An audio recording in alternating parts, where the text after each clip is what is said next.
In August of 2016, prolonged rainfall from an unpredictable storm resulted in catastrophic flooding in the state of Louisiana.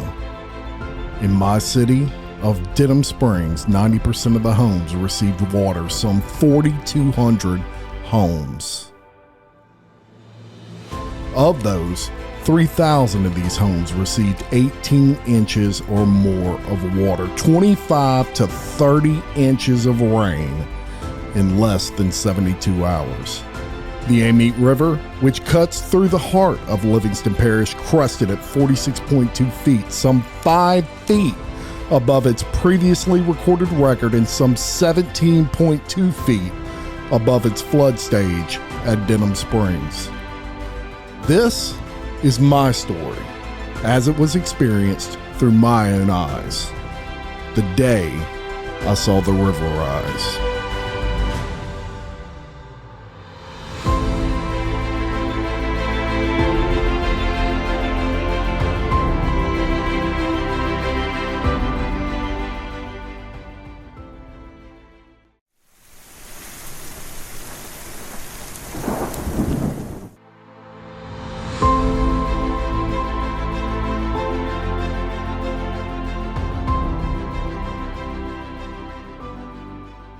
Hey, it's Jim Chapman, and I want to welcome you to episode 3 of The Day I Saw the River Rise. First, before I go into the next segment of this story, I do want to thank everyone out there for the encouraging words. I appreciate all of y'all listening. I've had several people, many people right here in my community of Denham Springs, Louisiana, Livingston Parish as a whole, that have had just amazing complimentary things to say about this. And I can't tell you how much I appreciate that. Thank you very much for all your complimentary words. I really do appreciate that. So let's get into the next episode. We're going to jump right into it. And when I left you last in episode 2, it was the 13th of August, 2016. And it was probably about 2 o'clock in the afternoon. I had just got to my mother-in-law's house. She was kind of high and dry at that point in time in my father-in-law's house. And our neighborhood was completely inundated in Denham Springs, Louisiana. That water within a couple hours time had went from no water at all being in anybody's yard, certainly not covering the streets, to probably at the point in time that I left being several feet. So that kind of tells you the speed in which this occurred. So let's pick it up. I'm at my mother-in-law's house, my father-in-law's house. I have my 3 children. At the time, as I said in episode 2, my children were, I believe, 10, and 12. My wife as well, and our dog, little Dotson named Happy. And she was none too happy about all this water. So we get there, and of course we're watching the news and those sorts of things like everyone else. Now at this time, my mother-in-law, or she still has this, but at this time, my mother and father-in-law have a Generac generator. And so even if the electricity goes out, they don't lose electricity. It's pretty common here in Louisiana, these Generacs. And obviously with the storms we deal with, the hurricanes and those sorts of things, you got to have a Generac or a generator. But if you're fortunate enough to have a Generac, it just makes it easier on you. You ain't got to fight the gas lines. We all know how that went with Hurricane Ida this past year. So we're over there. We're watching the news. Of course, reports are coming in everywhere. It's flooding everywhere. Not only in Livingston Parish, Baton Rouge, which I was unaware of until I saw those news reports, was really getting it. Flooding there, major, more to the, I guess it'd be the south side of Baton Rouge, just totally getting hammered with water, just like we were, but not as widespread, I guess you could say, as we were getting it, especially in Denham Springs, Louisiana. So basically, the next few hours were spent kind of coming up with a game plan. We were picking up things that we could pick up at my mother-in-law's house. And I want to take a minute. Let me tell you about my father-in-law, the situation he was in. That's very important to this story. And I'll tell you a little bit about him and his history. He was a well-known businessman here in Livingston Parish, Louisiana. He owned grocery stores. So these were AG food stores, Associated Grocers, for those who may not be aware of that. And he bought into AG fairly early. I believe his first AG store was back in the 70s. And back then, you didn't have what these AG stores are now. And just to explain to people that may not be in a Associated Grocers area, they're basically a buying group. So you buy stock into AG, and they basically pool all this buying power together for these these private grocery store owners, so that they can get the same competitive pricing that a large chain like a Albertsons or something would get. They realize they're stronger as a group as far as their buying power. So that's what AG is. And these are all independent grocery store owners that buy into AG, I guess you could say. And my father-in-law was one of the earlier ones to do that, and was very, very successful in business in this area. And to tell you about my father-in-law and how he was as a person, he was he might have been 5'4", maybe 5'5", I think 5'4".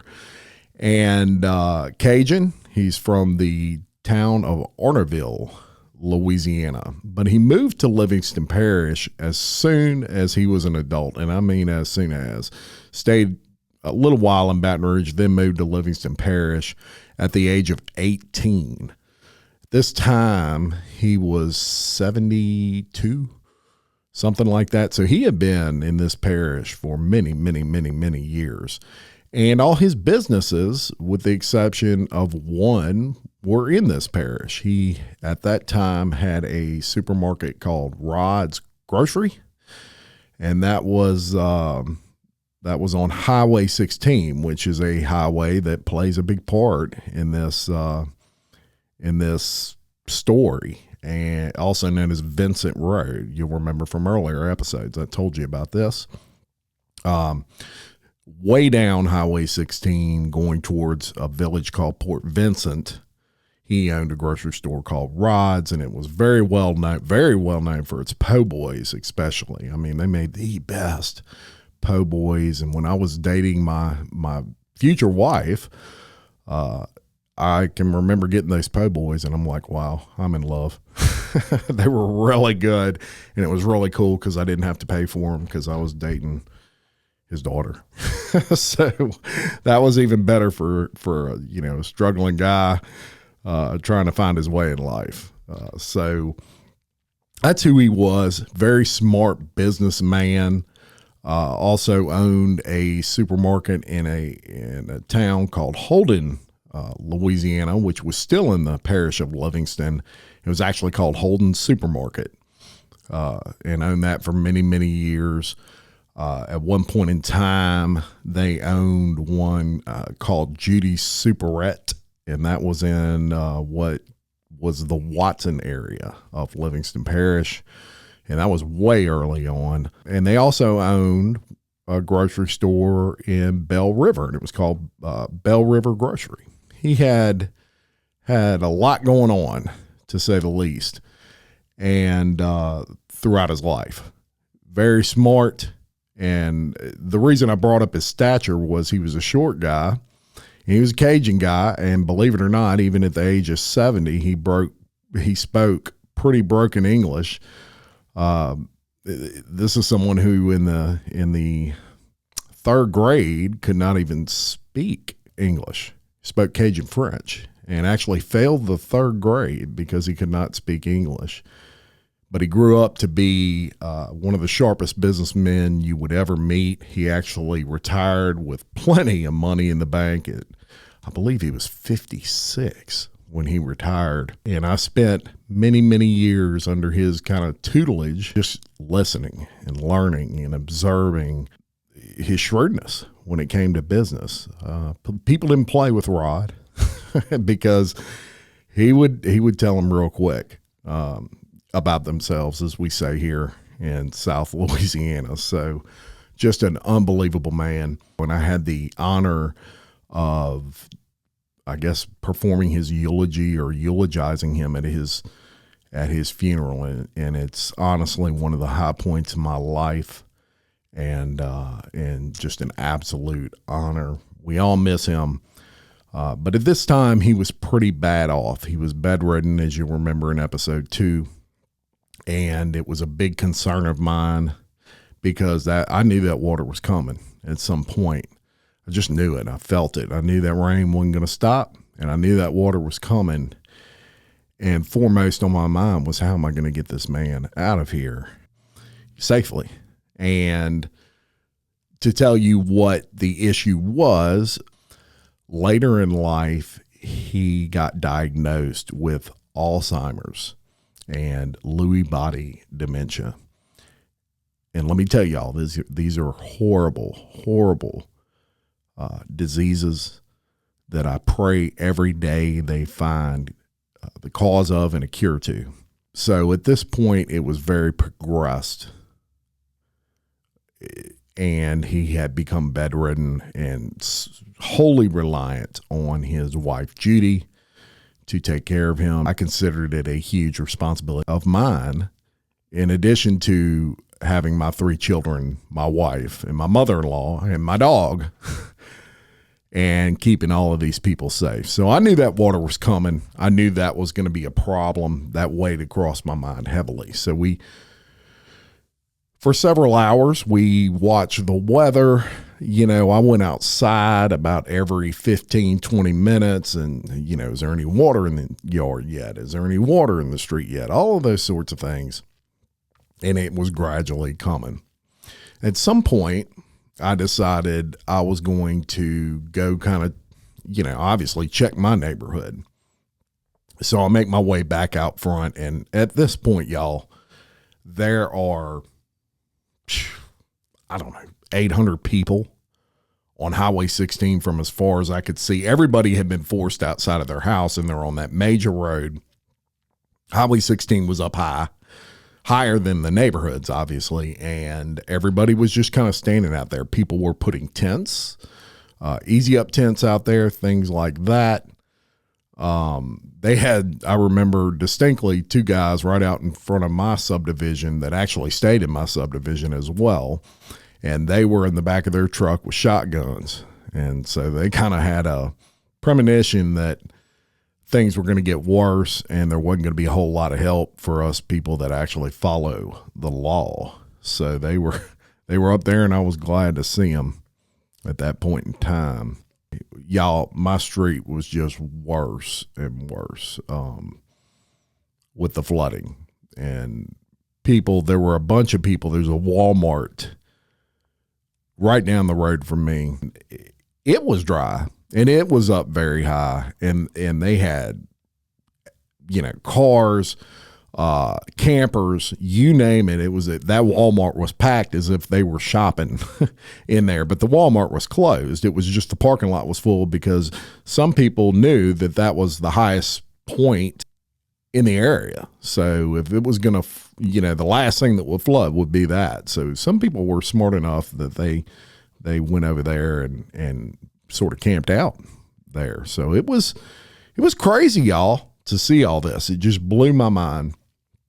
So at that point, I head on back after checking kind of the water level in my neighborhood and seeing, it was probably halfway up the houses at this point. So I would estimate maybe 4.5, 5 feet something like that. I go back to my mother-in-law's house after kind of surveying the situation, talking to several neighbors, trying to come up with a game plan with these folks. And I get back, and I remember my wife said to me, so what's it look like? And I didn't have the heart to tell her it was as bad as it really was. I'm just like, yeah, it's it looks like it might slack off. It's still raining, y'all. It's still raining. It was crazy. It would rain hard, like I say, for about 15 minutes. Then it would slack off for 5. Then it would rain hard for 15 minutes and slack off for 5, but it would never stop.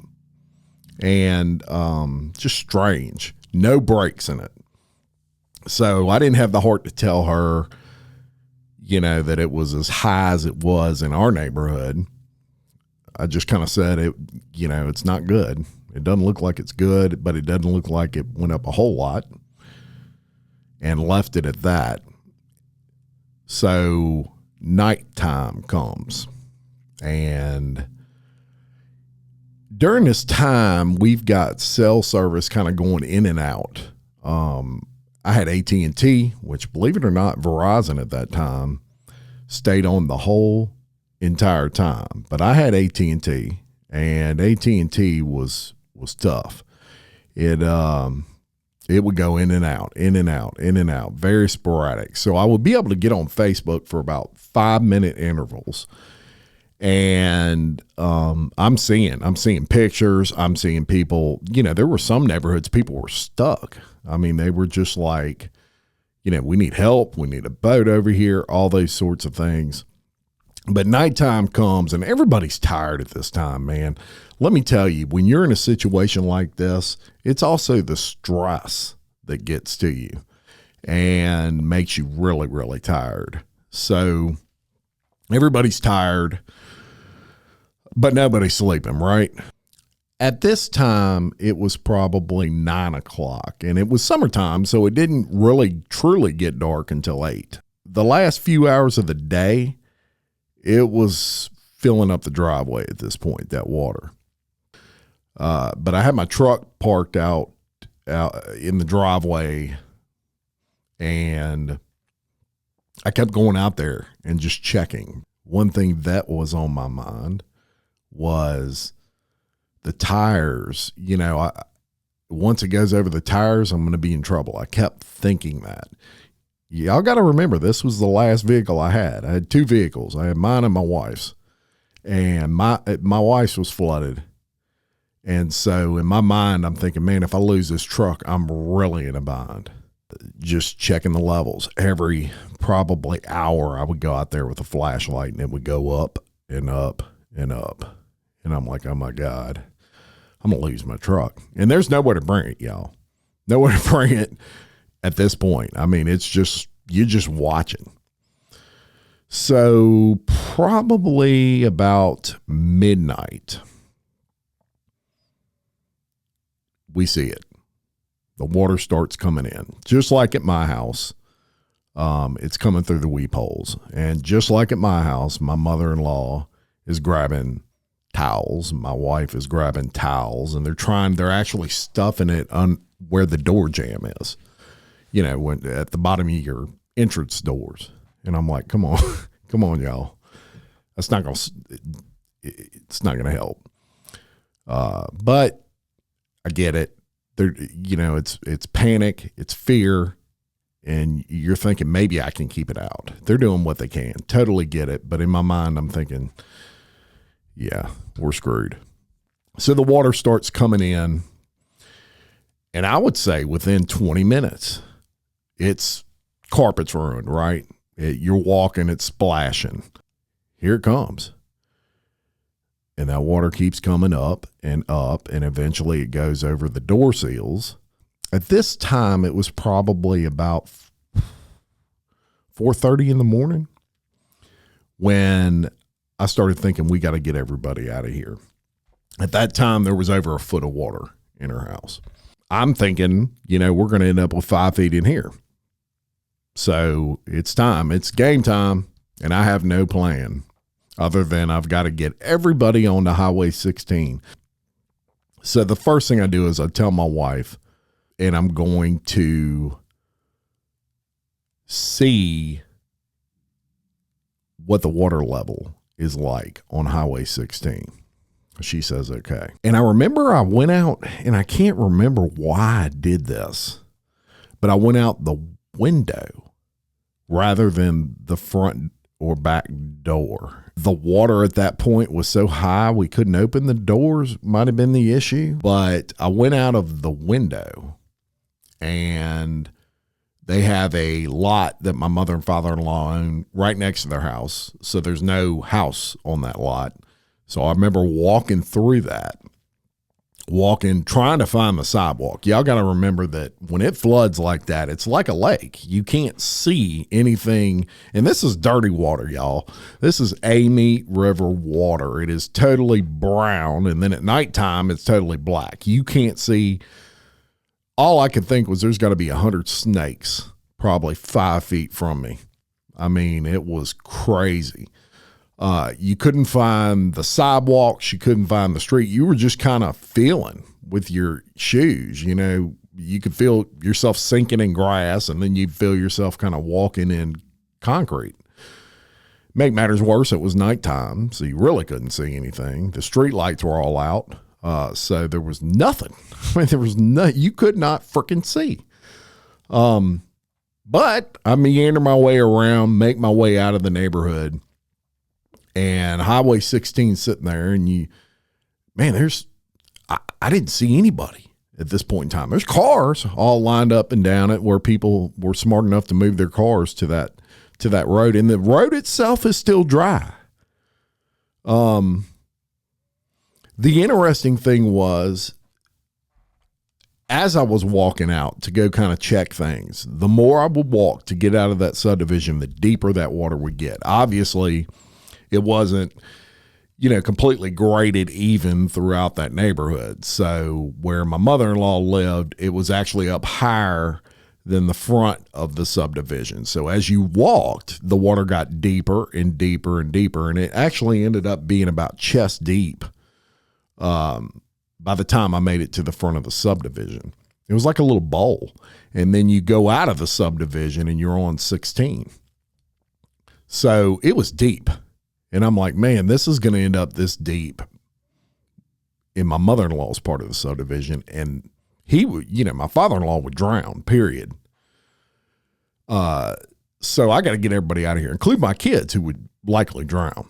So I go back and I tell my wife, we got to get everybody on that road as soon as possible. And she's like, I'm not leaving my daddy.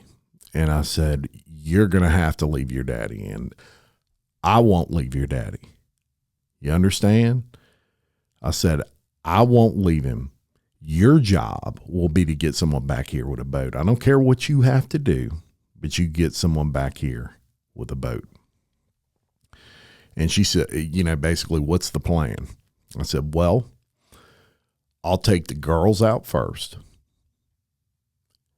And then I'll come get you, or I'll get my son, and then I'll come get you. And then I'll sit here and wait for a boat. Now, looking back on this, I don't know why. I can't remember why I didn't bring my wife out first. I can't remember. I think I hadn't convinced her at that time she was going to have to leave her daddy. And, you got to know my wife's relationship with her father was very, very close. And so it took a lot of convincing on my part to even get her to leave that house. So it might have been that reason. And I was like, well, I got to get the kids out of here, and then I'll get you out of here. You're coming regardless. Whatever it was, my daughter I brought out first. And one of my daughters, I have twin girls. So I bring my daughter, and I'll never forget, she's, of course, these are 10-year-old girls, and they're freaking out. I mean, they've never seen anything like this. The water is deep. They don't swim very good. And, they know about snakes and all that stuff. So they're freaking out. So I said, okay, I'm going to carry you out, And she got on my back as if I'm, packing her like a backpack. And off we go. And I'm trying to make it like as fun as possible. Well, I knew it was going to get deeper as we kept walking. It was going to freak her out. And sure enough, as we kept walking, now the water's going up her legs, and it's past my hips, right? So it's hitting her legs, and then it's hitting the upper part of her legs. And she is like choking me to the point. I remember I'm like, you have got to ease up on my neck. You're about to choke me to death. And I finally get her out of there. And y'all, I cannot tell you how hard it is to walk through flood water, especially flood water with a current, which is what this was. It's very hard. It's double hard when you have someone on your back, even if they're just a 10-year-old. It's tough. When it gets up around your chest and you've got a current coming and you've got someone on your neck, I don't care who you are. It's tough. So I reach the front and I realize there's no one out here that I know. There's no one out there at that time. And I'm about to leave my 10-year-old daughter on the road by herself and turn around and get her sister and bring her out there. And I'm thinking, I can't just leave my daughter out here, but I have to. What do I do? In my mind, I'm thinking, what do I do? I was praying I would see someone up there I knew. But there's no one. It's pitch black. And here's the first crazy thing that happened, y'all. I get to the front to Highway 16, and I see a figure walking down the highway towards me, passing cars, and it's a female. And she's walking fast, y'all. And I said, ma'am, will you stay with my daughter while I go get my other daughter, and stay with her while I go get my son, and stay with him while I go get my wife and bring them up here? And she says, I can't do it. It was like she was in a huge hurry, and I almost like as if I was interrupting or bothering her. I can't do it. I just remember her saying something like that. I gotta go. And then all of a sudden she stops dead in her tracks, and she turns around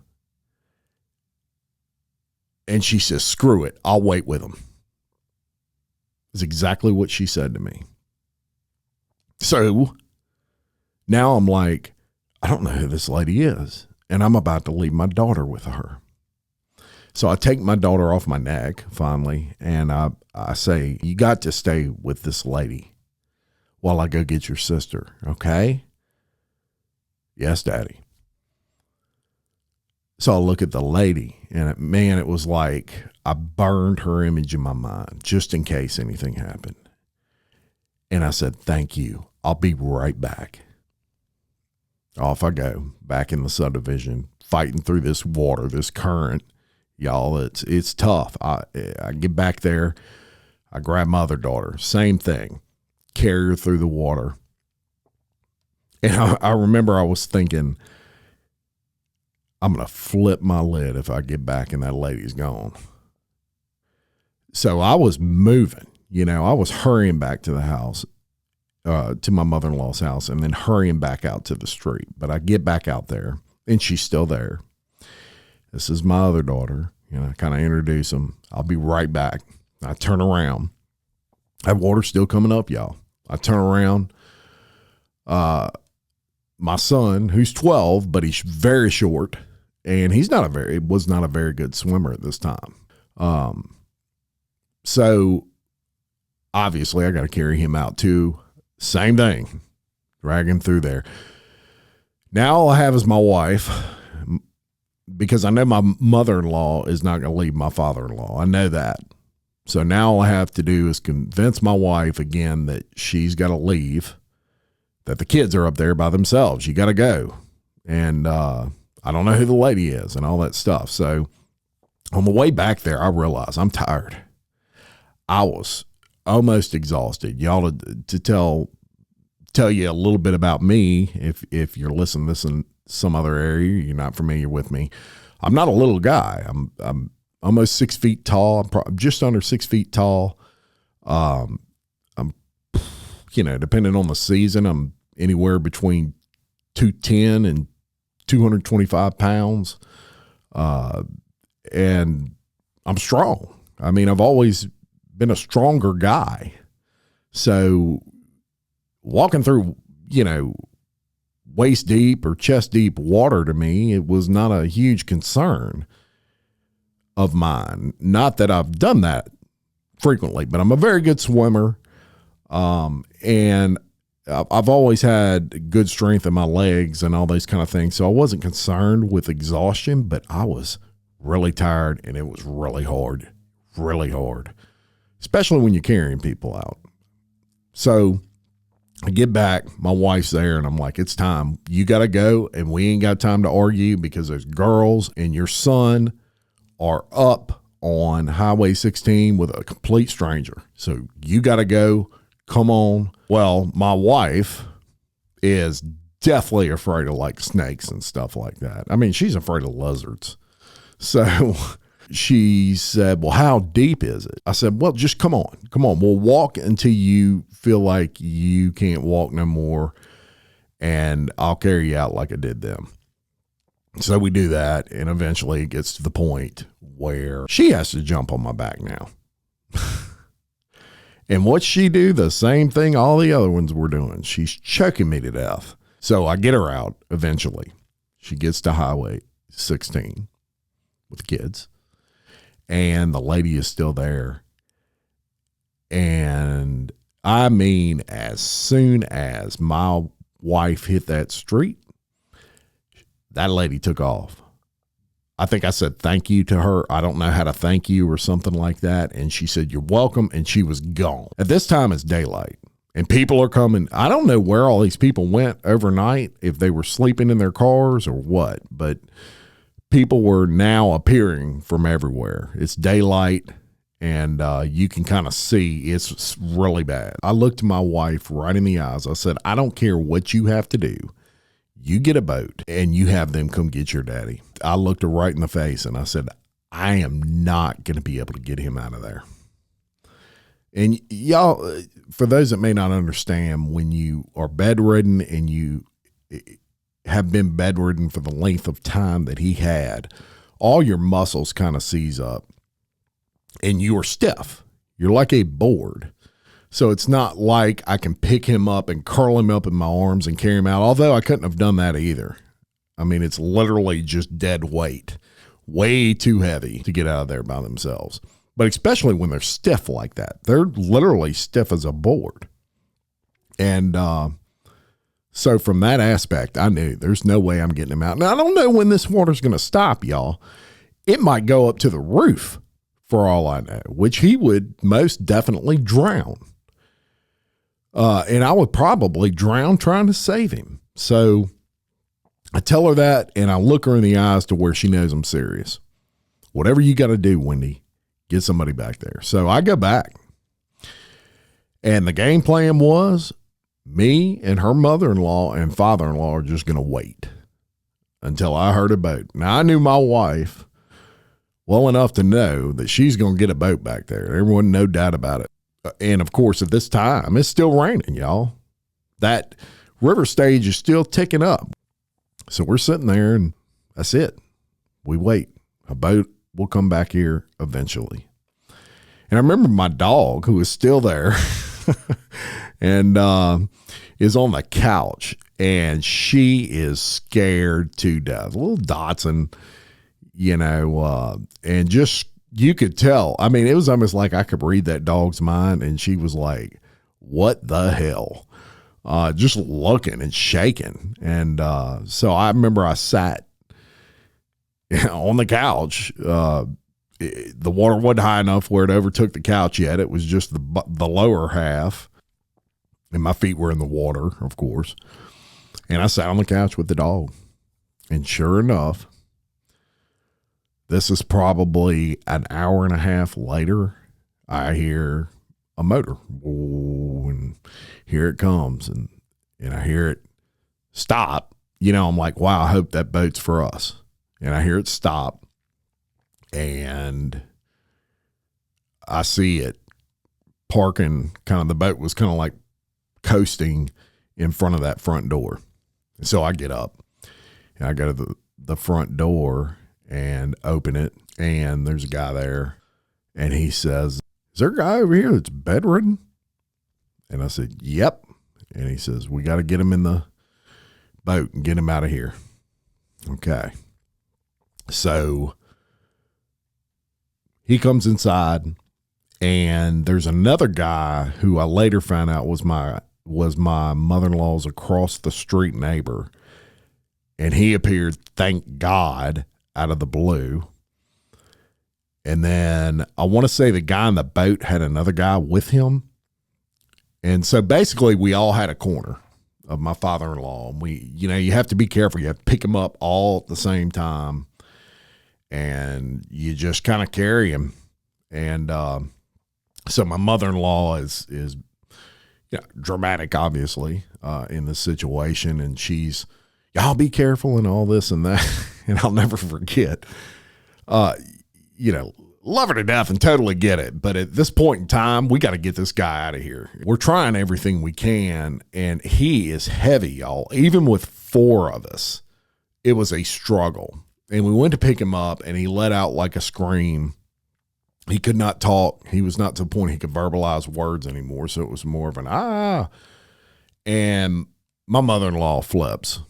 And she's like, y'all are hurting him. Y'all are hurting him. And I'll never forget that guy across from me says, "Ma'am, I don't have time for this. We're putting him in the boat. You can worry about that later, but we got to get this guy out of here. He's going to die."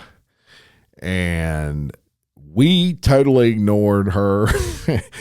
And we carried him, got him in the boat, and he was fine, y'all. Once we got him in there, we did the best we could. He was very heavy, and even with 4 of us, it was a fight, but we got him in there. My dog is as if we were going to forget her. No, we're not going to forget you. So I go back, get the dog. I tell my mother-in-law, get the boat, and we get in the boat, and off we go through the neighborhood and out of the neighborhood. Now, let me tell you about this. When we were going through the neighborhood to get out, it was the first time I had really seen what the neighborhood looked like. And it was like a lake out there, y'all. Just like a lake out there. We drive through the back of the subdivision, and it kind of curves around, and then it curves around, it comes out to the front of the subdivision. It's not a huge subdivision, but it's just the way it's shaped. And that's the route they took with the boat. And so we come around that final curve to go out to the front of the subdivision where Highway 16 was. And there's a house. And I'll never forget this, y'all. There's a lady standing, and she had a glassed-in door. It's almost like a screen door, but it's not a screen door. It's fully glass, and then there's the actual door to enter the house. And the door to enter the house was open, and she was staring out the glass screen door. And she had a look of utter shock, and I'll tell you why. There are probably, I don't know, 100 houses in this neighborhood. 75 to 100 houses. Her house was the only one that did not flood. It must have been the one on the highest point, but it was the only one that did not flood. And her look on her face was not one of, thank God I didn't flood. The look on her face, and I read it clear, was, why did I not flood? It was almost like she had the biggest look of guilt I had ever seen. Like she felt totally guilty. It was crazy, and it sticks out to this day, her face. So we get out to the front of the subdivision. We get my father-in-law out of the boat, and they put him in the back of a truck of one of our neighbor friends. The guys in the boat then went and started rescuing other people in the subdivision. At this time, Highway 16 is just loaded with people. Everybody's got this look of holy shit. I mean, just cluelessness. It's crazy. So my father-in-law is in the back of a truck. And now I want to say the river crusted. Finally, at this point, somebody checked their phone and it was actually going down. And it had quit raining.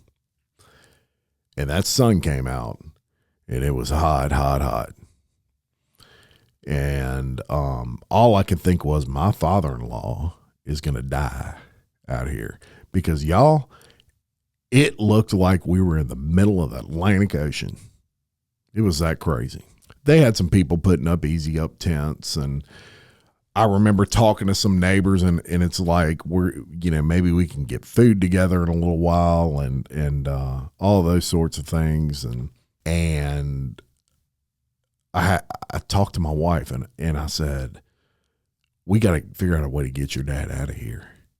And I had a friend that lived, I don't know, maybe 5 miles from where we were, going towards Jubin.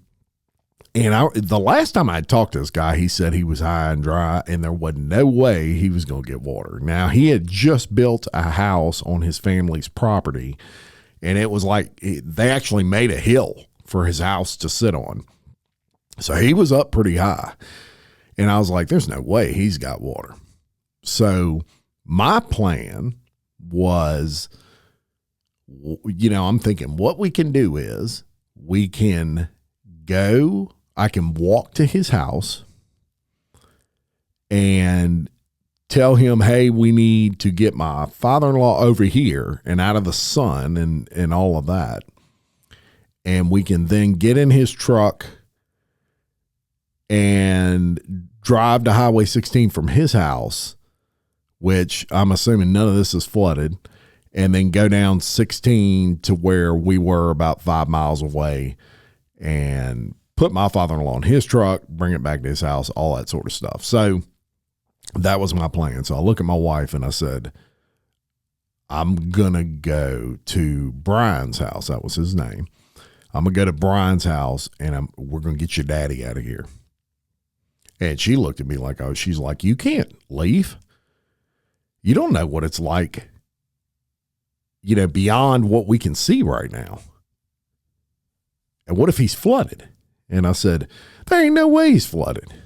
And I said, we got no choice. I've got to go get him and at least take a shot, because there was no way my father-in-law was getting out of there. So after a little bit of talking, I said, that's what I'm going to do. I remember walking down the road, and the people would get more sparse and more sparse as I walked. So I walked down, and for maybe the first 1,200 yards, it was packed full of people, because that Walmart that I told you all about was right there. And then there was a gas station on the other side. And it seemed like everybody from every neighborhood, all the way in Denham Springs, on that side of Denham Springs, all congregated in front of that Walmart and in front of my subdivision, which was further down from the Walmart on the, good bit further down, but they were congregated all right there. So I take off walking, and as I passed the Walmart, I noticed the people really got sparse. Then you would see 2 or 3 people. And then I noticed across Highway 16, there was water. And you couldn't really pass it. It was up pretty high. And I'm like, I'm going to cut through a neighborhood.